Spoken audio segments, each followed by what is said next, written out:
right there. Computers. What?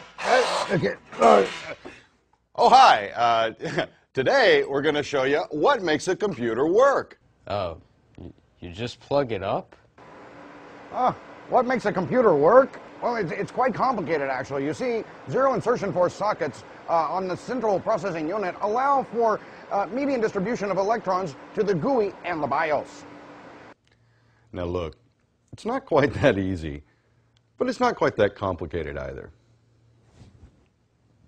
Everything that we have in the technology world is actually based off of something that we knew before, like the human brain, no? What we learned in elementary school about all of our 5 senses. Our eyes are the input. See? Our ears are the input. Our nose is the input. We hope it's not the output. And our mouth, our tongue, our hands, everything that's about our 5 senses is about taking information into the computer that we call the brain. Also, we have output. What's the output? Well, the mouth, when we speak, is the output, and our hands, when we work, is the output. So, what's all that got to do with computers? Well, I'll tell you, the computer is based on the human brain, on the human experience. Now, a lot of people think that this is the computer, but it's not. It's not.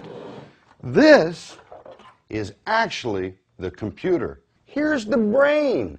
This is called the processor, or the CPU, the central processing unit.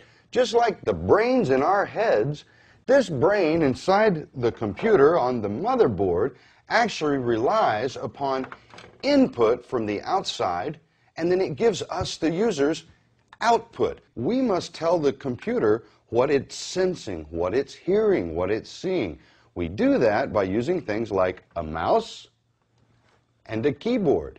These are input devices that allow us to input information into the computer. Now, once the keyboard and the mouse and any other kind of input devices have put information into the computer, the information has to come to the memory. Then the memory sends all the information that we might need to the brain of the computer, which solves all the problems with lots of calculations. Now, once the computer has taken the input information and calculated it with the brain, then it must output the information to the user.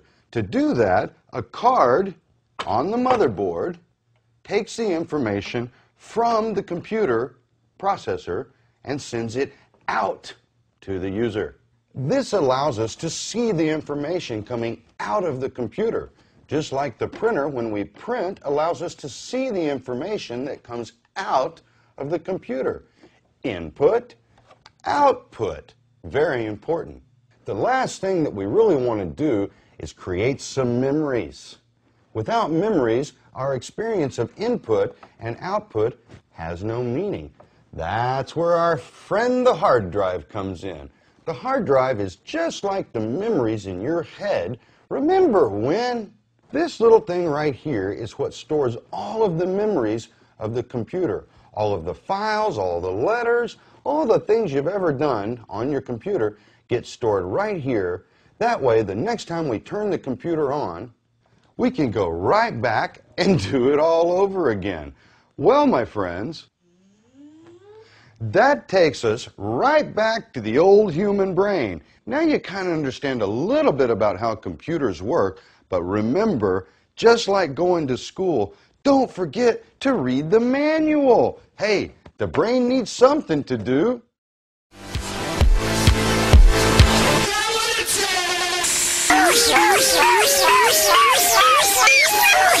Daddy.